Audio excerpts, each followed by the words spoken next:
Welcome back to Hampton Roads Business Weekly. We're here with Kenya Williams of I Shine For You up in Williamsburg, Virginia. Thanks for being with us today here, Kenya. Thank you. So I think what's really interesting is you, from a business professional career, have gone through many different paths to get there. You played corporate America, then you started a venture while having the corporate America piece in there, and then you decided, hey, I can establish this and move into a real brick and mortar. Tell us a little bit about the journey of your business career. My business career, I was a nuclear engineer with the Newport News shipyard. I was there for 8 years. I came in straight out of college from ODU. It was kind of like the job to have at the time, so I just went and took it. Okay. But I always had a love and a passion for cars. And at the time, Ford was here in Norfolk, but they were gone by the time I graduated. So, like I said, I just took a job, and then, I started working at the shipyard, and after a while, it became just a job. Felt like I was happy. I was just there to get a paycheck. So, you loved cars. What made you think that detailing cars was something that you could do? And how'd you get your first kind of customer? Well, my first kind of customer came as a former coworker of mine. I told him what I was trying to do, told him what I wanted to do, and I explained it to him, and he was like, "Hey, I'll be your first customer." I was like, "Really?" He was like, "Yeah," because I always used to try to keep my cars clean. I didn't have any luxury car or anything like that, but every car that I own, I always try to keep it clean. How much money did you get on your first customer? $150. Okay. He paid me $150. So you're a premium service, so you're not like just a drive-through type of piece. Absolutely. So you have a more premium product. When you're finding these, so you find him first customer. How did you find 2, 3, and 4?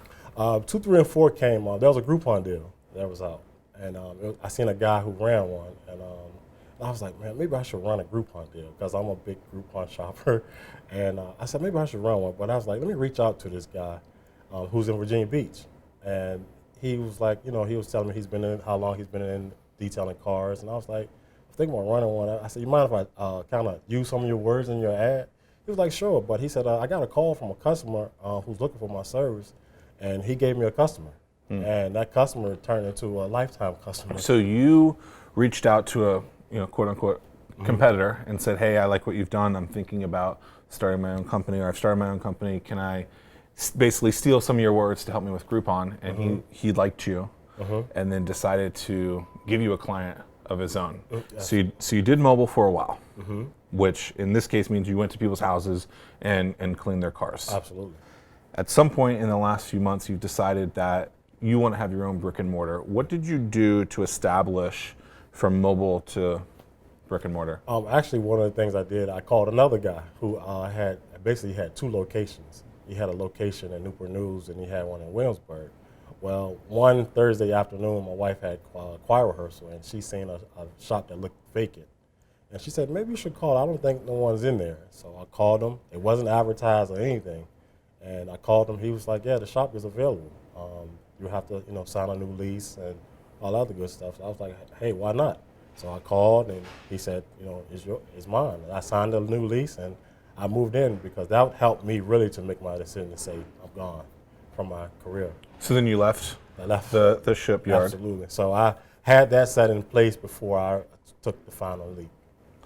Now, from so corporate career, mobile career, brick and mortar, each one of those kind of has a different target user. How have you established?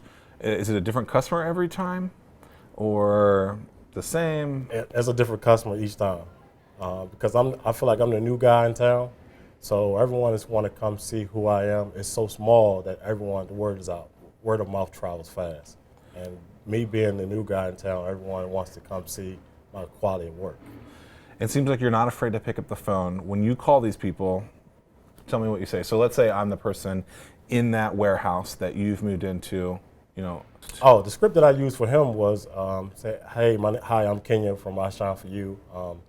I've seen your location. I was wondering if it was available. Because I'm looking to move to the area. Right. Because at the time I was living in Suffolk. And so many people are afraid to just pick up the phone and see where they can take them. But like you said, you got to take that leap to see where the destiny is. Kenya, I appreciate your time. This was wonderful. Thank you. Best of luck in the future.